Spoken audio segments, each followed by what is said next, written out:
राष्ट्रवादी काँग्रेस शरद पवार गटाचे अध्यक्ष शरद पवार यांची प्रकृती अचानक बिघडल्याची माहिती समोर आली आहे. गोविंदबाग येथून त्यांना खासगी कारमधून पुण्याच्या दिशेने हलवण्यात आले असून रुग्णालयात दाखल करण्यात आले आहे. यावेळी खासदार सुप्रिया सुळे आणि त्यांचे पती सदानंद सुळे हे देखील त्यांच्यासोबत आहेत. शरद पवार यांना कफाचा त्रास होत असून श्वास घेण्यासही काही प्रमाणात समस्या उद्भवत आहेत. त्यामुळे शरद पवार यांना तातडीने गोविंदबाग बारामती या ठिकाणाहून पुण्यातील रुबी हॉल क्लिनिक हॉस्पिटल या ठिकाणी हलवण्यात आले आहे. शरद पवार बारामती येथील त्यांच्या गोविंदबाग या निवासस्थानी होते. त्यांची प्रकृती अचानक बिघडली.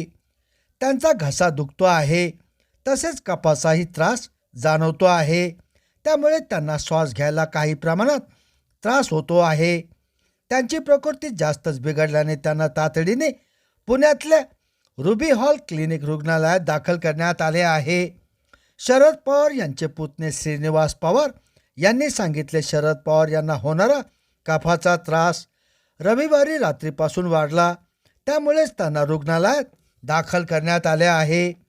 शरद पवार यांच्या प्रकृतीबाबत डॉक्टर परवेज ग्रँड म्हणाले की आमच्या डॉक्टराचे एक पथक शरद पवार यांच्या प्रकृतीची काळजी घेत आहे. काही चाचण्या करण्यात आल्या आहेत. त्यानंतर औषधांचा दिनक्रम आणि प्रमाण ठरवता येईल. डॉक्टर ग्रँड यांनी ही माहिती दिली. शरद पवार यांच्यावर कर्करोगाची शस्त्रक्रिया 2004च्या आधी झाली आहे. त्यांच्यावर अमेरिका आणि भारत अशी दोन्ही देशांमध्ये याच आजारासंबंधीच्या काही शस्त्रक्रिया पार पडल्या आहेत. दिवंगत नेते अजित पवार यांच्या निधनानंतर गेल्या काही दिवसापासून ते आपल्या बारामती, मुंबई आणि पुण्यातील घरी दौरे करीत होते. तर राज्यभरातून राष्ट्रवादीचे पदाधिकारी कार्यकर्ते त्यांच्या भेटीसाठी त्यांचे सांत्वन करण्यासाठी येत होते. दरम्यान शरद पवार यांना खोकल्याचा त्रास जाणवू लागल्याने पुण्यातील रुग्णालयात तपासणीसाठी नेण्यात आले. तेथे त्यांच्यावर उपचार सुरू आहेत. या संदर्भात आमदार रोहित पवार यांनी माहिती देताना सांगितले की प्राथमिक तपासण्या झाल्या असून पुढील अहवालानुसार उपचार ठरवले जातील.